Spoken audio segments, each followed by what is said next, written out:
பெண்களுக்கு வந்து பாதுகாப்பே இல்லாத ஒரு நாடை இப்ப தமிழ்நாடு உருவாக்கிட்டு இருக்கு. இப்ப புதுசா வேற கொண்டு வந்துட்டாங்க சிங்கப்பெண் திட்டம். சிங்கப்பெண் திட்டத்துல என்னன்னு போய் பார்த்தா லத்தி கிடையாதான், துப்பாக்கி கிடையாதான், வெறும் கை வீசிட்டு வருவாங்களாம். எஃப்ஐஆர் கூட ஃபில் பண்ண தேவையில்லையாம், கொண்டு போய் ஜெயில விட்டுட்டு வந்துருவாங்களாம். பயந்துருவாங்களா?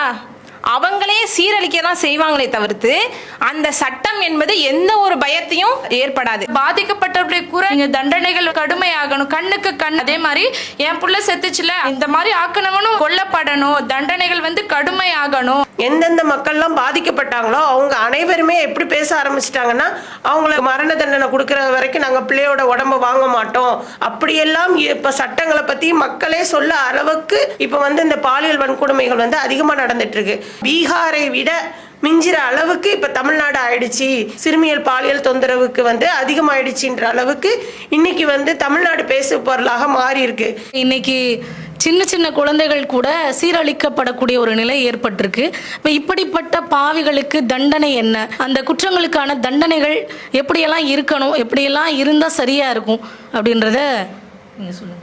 என்னைக்கு அதுக்கான தண்டனைகள் கொடுக்கப்படுதோ அப்பதான் குற்றங்கள் குறையும். இப்போ ஒரு மனுஷன் வந்து திருடுறான் அப்படின்னா கையை வெட்டணும். அவன் எதை கொண்டு திருடுறான் அப்படின்னா கையை கொண்டு தான் திருடுறான். அந்த கையை வெட்டிட்டா அவன் திருடான்னு முதல்ல மற்றவங்களுக்கும் அடையாளம் தெரிஞ்சிடும். அவனும் இனி நான் திருட மாட்டேன்னு அவன் உறுதி ஆயிடுவான். ஐயோ நம்ம திருடுனா நம்மளுடைய கையை வெட்டிடுவாங்க அப்படின்னு சொல்லி. அப்போ ஒருத்தன் பாலியல் வன்கொடுமை செய்யறான், ஒருத்தன் விபச்சாரம் செய்யறான் அப்படின்னா அதுக்கான தண்டனையை நம்ம கடுமையாக கொடுத்தோம் அப்படின்னா நிச்சயமாக குற்றங்கள் குறைக்கப்படும். சின்ன குழந்தைங்க கூட தான் துன்புறுத்தப்படுறாங்க, அதுக்கு என்ன தீர்வு அப்படின்னு சொல்லிட்டு கேட்கும்போது இப்போ உள்ள தீர்வு என்னன்னு சொன்னால் சட்டங்கள் வந்து கடுமையாக்கப்படணும். ஒருத்தவங்களுக்கு தீர்வு எப்படி கிடைக்குது, இவன் தான் தண்டனைக்குரியவன் அப்படின்னு சொல்லும்போது அவன் வயசானதுக்கு அப்புறம் தான் அவனுக்கு வந்து என்ன பண்ணுறாங்கன்னு சொன்னால் தீர்ப்பு கொடுக்குறாங்க. இவனுக்கு தான் அவன் வயசானதுக்கு அப்புறம் தீர்ப்பு கொடுத்தா அவனுக்கு என்ன, அவன் எப்போ தப்பு பண்ணுறானோ உடனே தீர்ப்பு கொடுத்தாதான் அடுத்தடுத்து என்ன பண்ணுவாங்கன்னு சொன்னால் அந்த தண்டனைகள் குறையும் இல்லையா.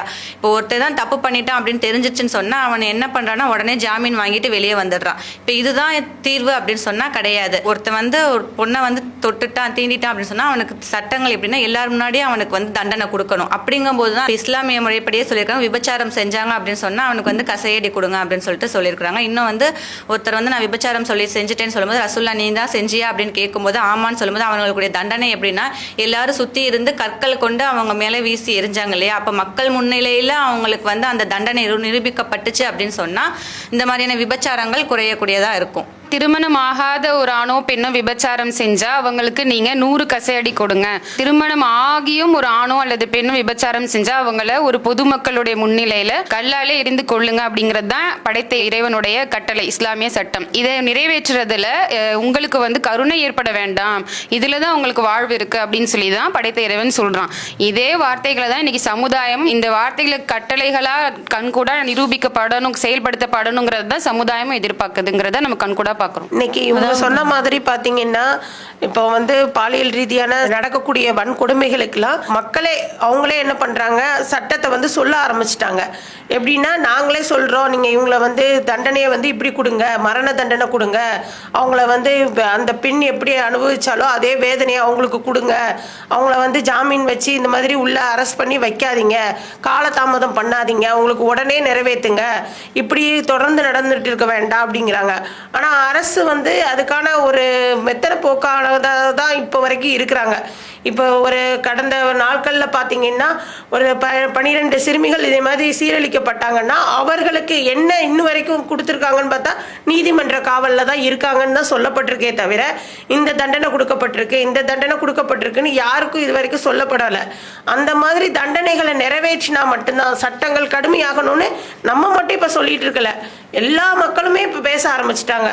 எந்தெந்த மக்கள்லாம் பாதிக்கப்பட்டாங்களோ அவங்க அனைவருமே எப்படி பேச ஆரம்பிச்சிட்டாங்கன்னா, அவங்கள வந்து எங்களுக்கு மரண தண்டனை கொடுக்குற வரைக்கும் நாங்கள் பிள்ளையோட உடம்ப வாங்க மாட்டோம் அந்த மாதிரிலாம் பிரச்சனை பண்ண ஆரம்பிச்சிட்டாங்க. அப்படியெல்லாம் இப்போ சட்டங்களை பற்றி மக்களே சொல்ல அளவுக்கு இப்போ வந்து இந்த பாலியல் வன்கொடுமைகள் வந்து அதிகமாக நடந்துட்டு இருக்கு. இதே மாதிரி பார்த்தீங்கன்னா நம்ம இஸ்லாம் சொல்லக்கூடிய சட்டத்தின்படி நடக்கக்கூடிய கல்ஃப் கண்ட்ரீஸ்லாம் பார்த்தீங்கன்னா இந்த மாதிரியான சட்டங்கள்லாம் இருக்கு, கடுமையாக்கப்பட்ட காரணத்தினால தான் அங்கே இந்த மாதிரி இதெல்லாம் நடக்கிறது கிடையாது. இப்போ தமிழ்நாட்டில் வந்து இந்த மாதிரியான சட்டங்கள் இல்லாத காரணத்தினால தான் இப்போ அதிகமாக பீகாரை விட மிஞ்சிற அளவுக்கு இப்போ தமிழ்நாடு ஆயிடுச்சு. சிறுமியல் பாலியல் தொந்தரவுக்கு வந்து அதிகமாயிடுச்சுன்ற அளவுக்கு இன்னைக்கு வந்து தமிழ்நாடு பேசு பொருளாக மாறி இருக்கு. இது வந்து இன்னைக்கு பதவியேற்றிருக்கக்கூடிய அரசை மட்டும் நம்ம குற்றம் சொல்லலை, இதுக்கு முன்னாடியிலேருந்தே இது இருந்துகிட்டு இருக்கு. இன்னும் தொடர்கதை ஆகிவிடக் கூடாதுங்கிறதுக்காக, இன்னும் பிள்ளைகளுக்கு வந்து பாதுகாப்பு இல்லாமல் போயிடக்கூடாதுங்கிறதுக்காகத்தான் நம்ம வந்து இதெல்லாம் வந்து சொல்றோம். இன்னைக்கு பொதுவாக மக்களுடைய கண்ணோட்டம் எப்படி இருக்குன்னா, இந்த பாலியல் சீண்டல்கள் பார்த்தோன்னே பெண்களே என்ன சொல்றாங்க அப்படின்னா, அந்த சூலூர் சம்பவத்தை எடுத்தா கூட அந்த தாய் வந்து அந்த பிள்ளைய சரியா கவனிக்கல, அவங்க வந்து அந்த குழந்தை யார்கிட்ட போகுது எங்கே போகுதுன்னு கவனிக்காமல் விட்டுட்டாங்க.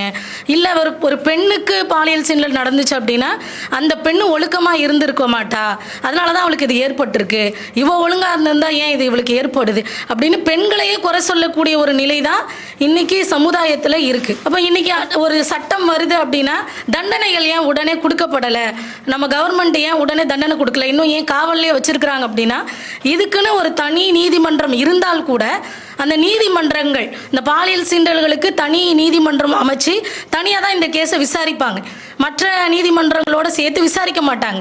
ஆனாலும் ஏன் தண்டனை உடனே கிடைக்கல அப்படின்னா அதற்கான நீதிமன்றங்கள் குறைவாக இருக்கு. அப்போ நம்ம என்ன சொல்றோம் அப்படின்னா, ஒரு பிரச்சனை வருது அப்படின்னா நிறைய தனி நீதிமன்றங்களை அதிகப்படுத்துங்க. அப்படி அதிகப்படுத்தும் போது அந்த வழக்கை நீங்கள் உடனே விசாரிக்கிற மாதிரி ஒரு நிலை ஏற்படும், தண்டனைகளும் உடனே வழங்கப்படும். தண்டனைகள் எப்பெல்லாம் உடனே வழங்கப்படுதோ குற்றங்கள் அங்கே குறைக்கப்படும்.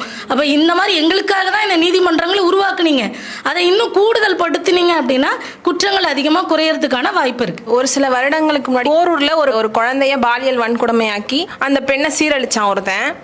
அவனுக்குடைய தண்டனை என்னன்னா, கொஞ்ச நாள்ல ஜாமீன்ல வெளில வந்துடுறான். வந்த உடனே அவனுடைய தாயே அவனை பார்த்து கேட்குறான், நீனா ஒரு மனுஷனா அப்படின்னு பெத்த தாயே கேட்கும் போது அந்த அம்மாவையே கள்ள தூக்கி, தான் சொந்த அம்மாவையே கள்ள தூக்கி கொலை பண்ணக்கூடிய நிலை இருக்கு அவனுக்கு. அப்போ அந்த ஜெயில என்னதான் அத்தனை நாள் அவனுக்கு தண்டனை கொடுத்தாங்கன்னு தெரியல. அப்போ வெளியே வந்து அவன் என்ன பண்றான், தவறு செய்யக்கூடிய நிலை தான் ஏற்படுது. அப்போ தண்டனை சரியில்லை.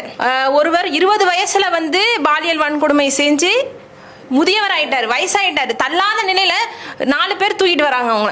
அப்போ பெண்களுக்கு வந்து பாதுகாப்பே இல்லாத ஒரு நாடை இப்ப தமிழ்நாடு உருவாக்கிட்டு இருக்கு. இப்போ புதுசா வேற கொண்டு வந்துட்டாங்க சிங்கப்பெண் திட்டம். சிங்கப்பெண் திட்டத்துல என்னன்னு போய் பார்த்தா லத்தி கிடையாதான், துப்பாக்கி கிடையாதான், வெறும் கை வீசிட்டு வருவாங்களாம், எஃப்ஐஆர் கூட ஃபில் பண்ண தேவையில்லையா, கொண்டு போய் ஜெயில விட்டுட்டு வந்துருவாங்களாம். அப்போ பயந்துருவாங்களா? அவங்களே சீரழிக்க தான் செய்வாங்களே தவிர்த்து அந்த சட்டம் என்பது எந்த ஒரு பயத்தையும் ஆண்கள் மத்தியில ஏற்படாது. அப்போ சட்டங்கள் வந்து கடினமா இருந்தா மட்டும்தான் அந்த தவறுகள்ல இருந்து மீள முடியும் இன்ஷா அல்லாஹ். நபிகள் நாயகம் ஸல்லல்லாஹு அலைஹி வஸல்லம் அவங்களுடைய காலத்துல பாத்தீங்கன்னா ஒரு சிறுமி வந்து மதீனால வந்து நகைகள் அணிஞ்சி போயிட்டு இருப்பாங்க. அப்போ போது அந்த கயவர்கள் என்ன பண்ணுவாங்க, அந்த பிள்ளையோட தலையில கல்லை வீசி எரிஞ்சு அந்த நகைகளை பறிச்சுட்டு போயிடுவாங்க. அதுக்கு நபிகள் நாயகம் ஸல்லல்லாஹு அலைஹி வஸல்லம் அவங்க தண்டனையை உடனே நிறைவேற்றுவாங்க. அந்த கயவர்களை பிடிச்சிருவாங்க, திருடர்களை பிடிச்சி அவங்க தண்டனை நிறைவேற்றுவாங்க. எப்படி அந்த பெண்ணுக்கு கல்லை எரிஞ்சு அந்த பிள்ளைகிட்ட இருந்து நகைகளை பறித்து அந்த பிள்ளையோட மண்டையை எப்படி உடைச்சாங்களோ அதே மாதிரியான சட்டத்தை அவங்க செஞ்சாங்க. அன்னைக்கு செய்ததோட காரணத்தினால இன்னைக்கு வரைக்கும் அந்த மதீனா நகரத்தில் அந்த மாதிரியான ஒரு குற்றங்கள் நடக்காம இருக்கு. அதே மாதிரி குற்றங்கள் குறைவணும்னா இந்த மாதிரி சிங்கப்பெண் திட்டமோ இல்லை வேற எதுவுமே வந்து, சிங்கப்பெண் திட்டத்தில் பார்த்தீங்கன்னா சின்ன குழந்தைங்கள்ட்ட மொபைல் ஃபோன் இருக்குமா, நீங்கள் எங்களை கூப்பிட்டு எங்களை பாதுகாருங்க. இப்போ பிடிச்சிட்டு தூக்கிட்டு போகிறவங்க எல்லாரும் என்ன வீட்டுக்குள்ளே வச்சா செஞ்சுட்டு இருக்கான், சுடுகாட்டுலையும் முட்புதர்லையும் அவனுக்கு எந்தெந்த இடத்துல கிடைக்குதோ அந்தந்த இடத்துல இது பண்ணிட்டு போயிட்டு இருக்காங்க. அப்போ அந்த இடத்துல எல்லாம் டவர் இருக்குமா, இவங்களை கான்டாக்ட் பண்ண முடியுமா, இவங்க வர்ற வரைக்கும் அவன் விட்டு வச்சுட்டு இருப்பானா? அப்போ வந்து பிள்ளைங்களை வந்து பாதுகாக்கிறதுக்கு இந்த மாதிரி திட்டங்களை நம்ம வந்து அரசிட்ட இருந்து கேட்கல.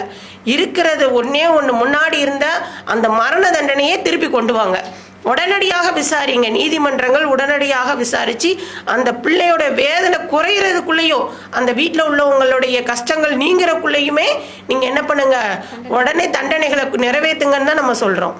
ஒரு தாயா இந்த மாதிரியான செய்திகள் எல்லாம் பார்க்கும்போது ரொம்ப நம்மளுடைய மனசு வந்து பதபதச்சு போகுது இல்லையா.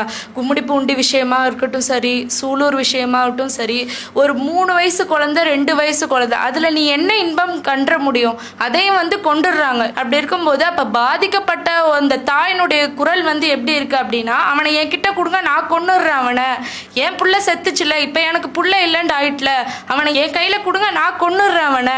அப்போ இது எதை வெளிப்படுத்த அப்படின்னா, அப்படின்னா அவங்களுக்கு சட்ட ஒழுங்கு மேலே அவங்களுக்கு நம்பிக்கை கிடையாது. இவங்க அதற்கான தண்டனையை கொடுக்க மாட்டாங்க அப்படின்ற அதனுடைய வெளிப்பாடு தான் அதான் இருக்குது. நாங்கள் ஒன்றும் இந்த இஸ்லாமிய சட்டத்தை கொண்டு வாங்க அப்படின்ற விஷயத்த வந்து நாங்கள் சொல்லலை. இப்போ பாதிக்கப்பட்டவருடைய குரல் நீங்கள் தண்டனைகள் கடுமையாகணும், கண்ணுக்கு கண் அப்படின்ற ஒரு விஷயம் இருக்குல்ல, அதே மாதிரி என் புள்ள செத்துச்சுல இந்த மாதிரி ஆக்கணவனும் கொல்லப்படணும், தண்டனைகள் வந்து கடுமையாகணும் அப்படின்ற ஒரு விஷயம் வந்து என்னது இப்போ பரவலாக வந்து பேசப்படக்கூடிய ஒரு விஷயமா இருக்கு. அப்போ தண்டனை பொறுத்தவரை பாதிக்கப்பட்டவங்களுடைய மன இதுல இருந்து நம்ம பார்க்கும்போது தான் வந்து அதை நம்ம வந்து செயல்படுத்த முடியும் அப்படின்ற விஷயத்த வந்து நம்ம இதுல இருந்து தெரிஞ்சுக்கலாம். அல்லாஹு அக்பர், அல்லாஹு